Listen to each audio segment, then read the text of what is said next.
Hello, আমি সোমা। আমার এই গৃহিণীর রাই চ্যানেলে তোমাদের সবাইকে অনেক অনেক স্বাগত। আজ হলো বুধবার, এখন প্রায় 9:30 মতো বাজে। আজকে সকালে ঘুম থেকে উঠেই দেখি মুষলধারে বৃষ্টি হচ্ছে। এখনো পড়ছে, তবে অল্প। ভাবছি এমন বৃষ্টির দিনে কি রান্না করব। ভাত আজ আর খেতে ইচ্ছে করছে না। এই গাছটাতে দেখো কত ফুল ফুটেছে।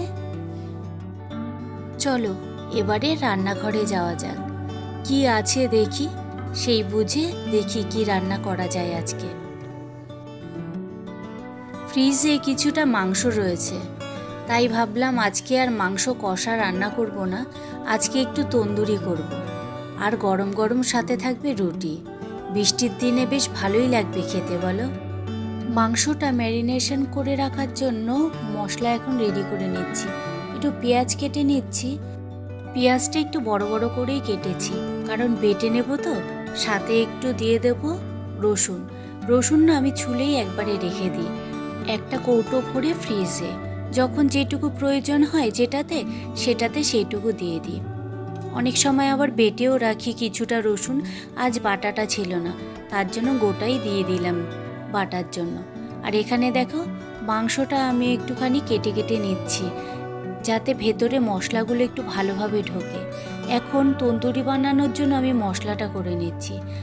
আদা, পেঁয়াজ আর রসুনের একটা পেস্ট বানিয়েছি, সেটাই নিয়ে নিলাম।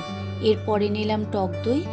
তারপর মাংসে যা যা ঘরোয়া মশলা ব্যবহার করি, হলুদ গুঁড়ো, জিরে গুঁড়ো, গোলমরিচ গুঁড়ো, আর দিয়েছি লাল লঙ্কার গুঁড়ো, যেটা ঝাল লঙ্কা সেই গুঁড়ো, আর দিয়েছি একটু বেশি করে কাশ্মীরি লঙ্কার গুঁড়ো, যাতে একটু কালারটা আসে।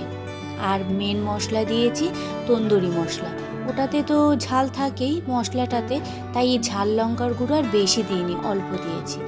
ভালো করে ওটাকে মিক্সড করে তারপর এক এক করে মাংসগুলো দিয়ে মাংসগুলোর মধ্যে ভালো করে মেখে নিচ্ছি।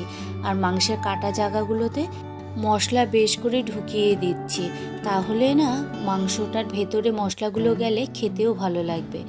মাংসটাও পুরো মাখা হয়ে গেছে। এরপরে একটু তেল দিয়ে ভালো করে মেখে 1 ঘন্টার মতো ফ্রিজে রেখে দেব। 1 ঘন্টা পর ফ্রিজ থেকে মাংসটা বের করেছি। কড়াই আগে চাপিয়ে দিলাম, দিয়ে দিলাম তেল।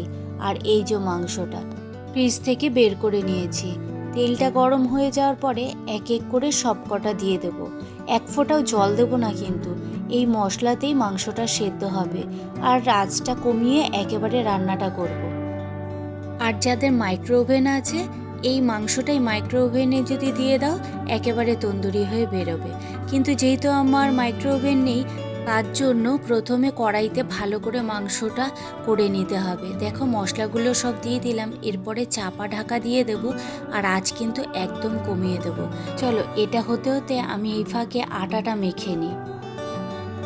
আজকে তন্দুরি বানাতে গিয়ে মনে পড়লো, প্রথম যখন রান্না শিখেছিলাম তখন উনুনের সামনে দাঁড়িয়ে হাত পুড়ে গেছিল তেলে, অথচ আজ একদম রেস্টুরেন্ট স্টাইল। সময় বদলায়, মানুষও বদলায়, আর রান্নাটাও। এক পিঠ হয়ে গেছে, এবার মাংসটা দেখো উল্টে দিচ্ছি। আর মুরগির মাংস 1 ঘন্টা ম্যারিনেট করে রেখেছি, তো খুব তাড়াতাড়ি হয়েও যায়। মশলাগুলো একেবারে গায়ে গায়ে মেখে গেছে আর তেলও ছেড়ে দিয়েছে। চলো এরপরে পরের প্রসেসটা করে নিই।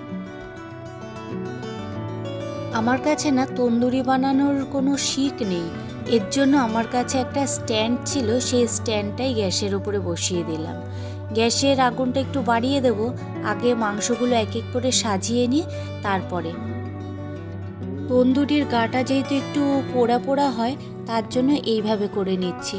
আর স্মোকি ফ্লেভারটা, ওটা বাজার থেকে তুমি যদি চারকোল কিনে আনো, এইভাবে হালকা করে পুড়িয়ে তারপর আবার কড়াইয়ের মধ্যে মাংসগুলো রেখে একটা ছোট বাটির মধ্যে চারকোলটা পুড়িয়ে তার ওপর 1 চামচ বাটা দিয়ে ঢেকে রেখে দিলেই তোমার স্মোকি ফ্লেভারটা চলে আসবে।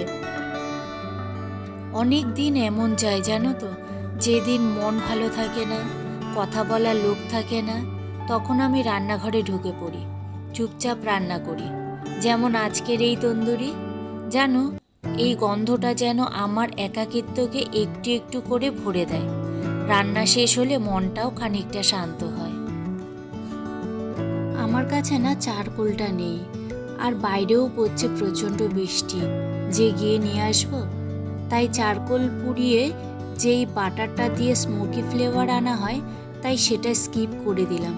এইভাবেই আজ করলাম, দেখি এইভাবে খেতে মন্দ লাগে কিনা। আর দেখো কালারটা কি দারুণ এসেছে। তন্দুরি তো আমার হয়ে গেল, বেশ 1 ঘন্টার মতো সময় লাগলো। আর এদিকে দেখো আটা তো মেখেই রেখেছিলাম, এখন রুটিটা করে নিচ্ছি।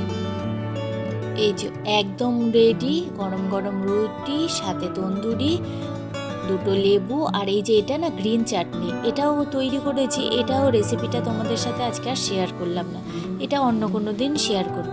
তন্দুরির সাথে না এই গ্রিন চাটনিটা খুব ভালো যায়। চলো রাইকে দিই, দেখি ও খেয়ে কি বলে।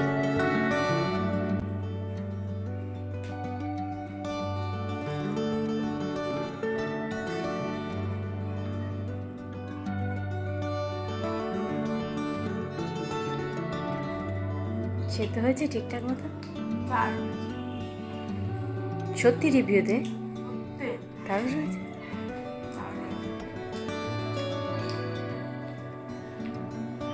চাটনিটা দিয়ে একটু খেয়ে দেখ, বেশি ভালো লাগবে।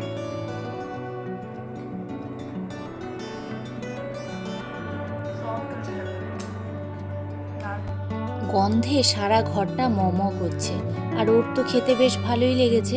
এবার চলো আমিও খেয়ে নিই। আজকের ভিডিওটা তাহলে এখানেই শেষ করছি। দেখা হচ্ছে আবার অন্য কোনো দিন অন্য কোনো ব্লগের সাথে। তোমাদের যদি ভিডিওটা ভালো লেগে থাকে তাহলে প্লিজ একটা লাইক, একটা কমেন্ট করো, আর সাবস্ক্রাইব করে আমার পাশে থেকো। চলো আজকের মতো টাটা।